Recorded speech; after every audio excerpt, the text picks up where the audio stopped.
Hi Alan, great to meet up with you and do some work on your game. Just a quick recap on the things that we discussed during your session. Your first big issue is this trail arm lifting off the rib cage so much. If you wanted to go about making the swing as chaotic as possible, lifting the arms off the rib cage is a really good way of doing it. So the first thing we need to do is control what the arms are doing during the backswing. Now, what we see here on the bottom left is a much better version. The hands are tracing a little bit more of an inward path on the way back, and there's much less of a lift as we approach the top. I'm just going to leave that swing up on the top right for you as a reference. Right, here now we're done. We don't need to do anything else.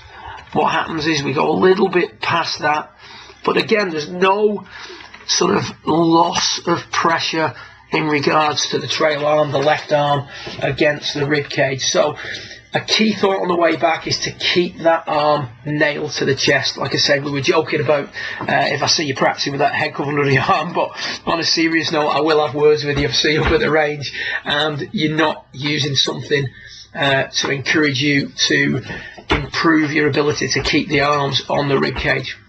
Now the problem we have is when the arms leave the rib cage, we start the downswing with a massive cast, the body does very little, the hips move back, and the club gets thrown way out in front of you with a very, very open club face.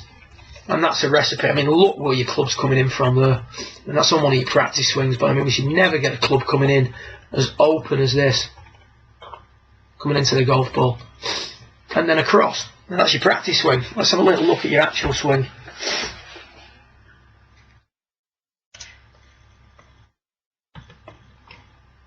Still the lift, way out in front of us, way across the golf ball, with a very open club face, very, very hard to control. It's a big out to in swing. So when we change the backswing, unfortunately we still want to make the same sort of downswing. So what we've got to do now is learn to go from that improved position, and we would want the hands to work more down and around rather than straight out. Unfortunately, what you're looking for is to put the club on the target line as quickly as possible, rather than what we would want is we would want the arms to just drop down slightly, keeping the club inside. You can see that doesn't actually happen. So again, we still come across the golf ball. You see you clip the box, that's the other thing. Must put something down here angled inwards at about 20-30 degrees to block the outside approach. We want you attacking the golf ball from the inside every single time. Now, the feel and the sequence that you've got to try and achieve, and this was done in slow motion, is over here on the bottom right. The club works in, back into the ball, and approaches it from in line with your hands rather than way out in front of your hands. Now, as you do that, you can see that there's less of a clearing of the hips. The hands and the arms are working a little bit more downwards rather than outwards. And we're not trying to put the club back on the line. From there, we're going to attack it from the inside, and it's much easier to control what the club's doing. So forget the technical aspects of it at this point. It's feels.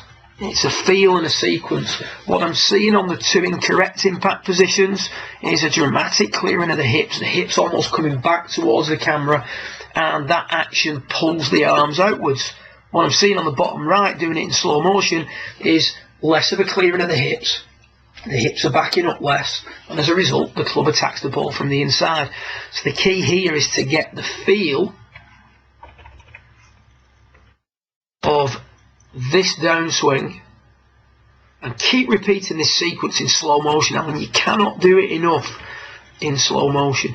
So the feel of that downswing from this backswing position. Massively improve that. So even though we've changed the backswing, our route back to the ball doesn't change that quickly. So that's the thing that takes a little bit more time to get used to. Good luck with it. If you have any questions, feel free to pop into the shop and we can discuss anytime. Well done.